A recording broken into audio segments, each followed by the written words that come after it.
Topic 10: Classroom Management Strategies to Address Diversity, Gender Sensitivity Strategies. For today's topic, we will be talking about the gender sensitivity strategies in classroom management, strategies to address diversity. What is gender sensitivity? Gender sensitivity is our ability to recognize issues and problems in the ways societies uh, look at gender. It particularly looks at how to act and how they are treated in different ways. Gender sensitivity is the act of being aware of the way people thinks about gender, so that every individuals rely less on the assumptions made from the traditional view on the roles of men and women. It is all about serving both part of the society, men and women, in a way that we help equal distribution of respect and honor among both. Why it is important to have equality in the classroom. An equitable classroom is essential in building a foundation for the future of equality. Promoting equality, diversity, and inclusion in the classroom helps to ensure that each student is able to learn in an environment where all aspects of their identities are recognized and respected, and where they are feel safe and secure.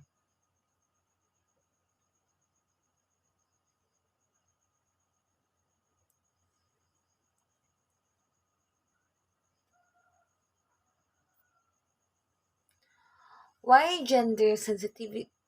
Why gender equality important in schools?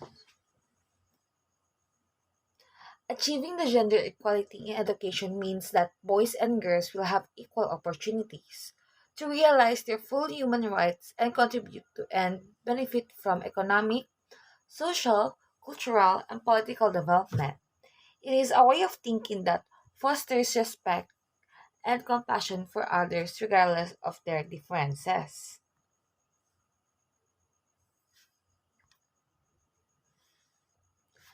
The term gender refers to socially constructed roles and behaviors of men, women, and all gender diverse people.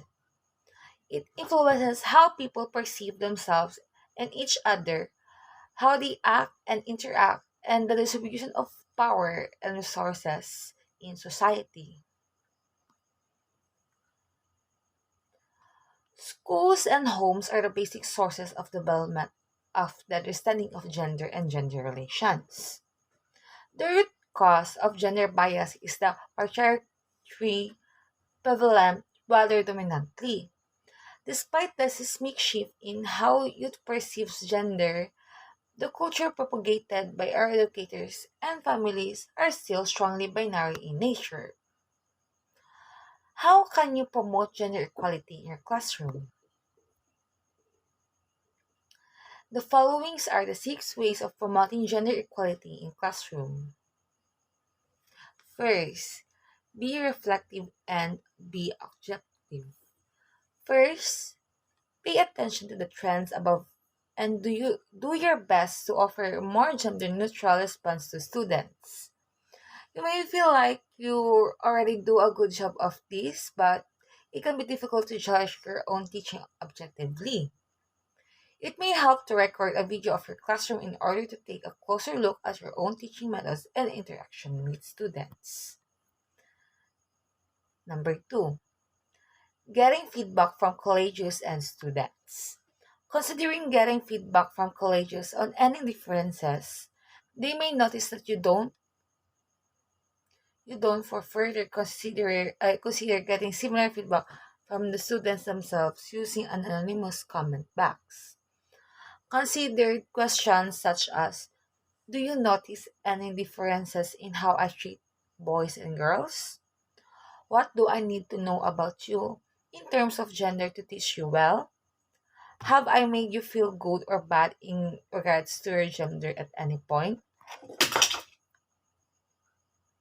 Number three, use gender neutral language when appropriate.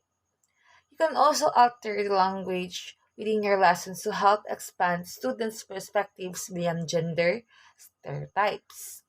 For example, in assignments, you can challenge students' expectations by including a female construction worker or soldier, a male secretary or nurse, and other professions typically associated with a particular gender. Also, when referring to the group as a whole, avoid using gender terms like guys, which may make feel students feel excluded. Instead, reach for gender neutral pronouns like everyone. Similarly, you shouldn't refer to stereotypical characteristics like boys don't cry or girls don't fight. This language lays a foundation that may limit students' understanding of gender roles. Number 4. Explain the context. If you hear students using phrases like you play like a girl or man up, it's important to point out the social implications of these statements rather than simply admonishing the use of that kind of phrasing. The struggle for and history of gender equity parallel similar struggles and histories for race and religious equity. Understanding how individuals and groups become marginalized through the most basic of cultural tools like language can, depending on the grade level of your students, is more important than having clear rules to simply protect students from bias. Number 5. Sit and group students intentionally. It's common for boys and girls to segregate when choosing friends and seating arrangements.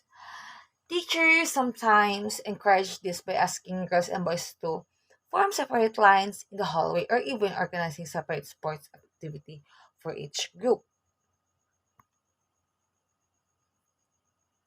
Number 6. Use project based learning.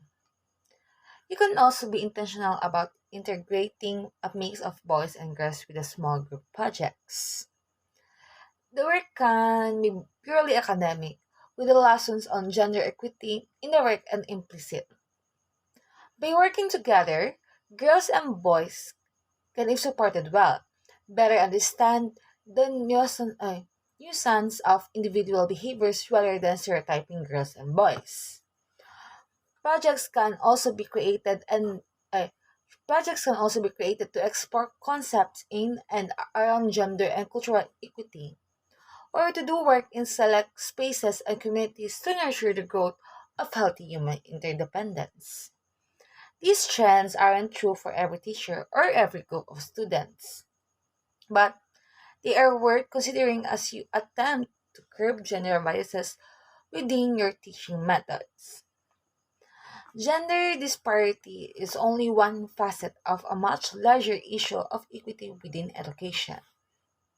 However, by making efforts to break down traditional gender roles in the classroom, you can better prepare students to seek knowledge and participate more fully in discussion and other learning opportunities in many fields regardless of their gender. Hello, my name is Kimberly Sinakpil and this is my assigned topic report. Thank you for listening.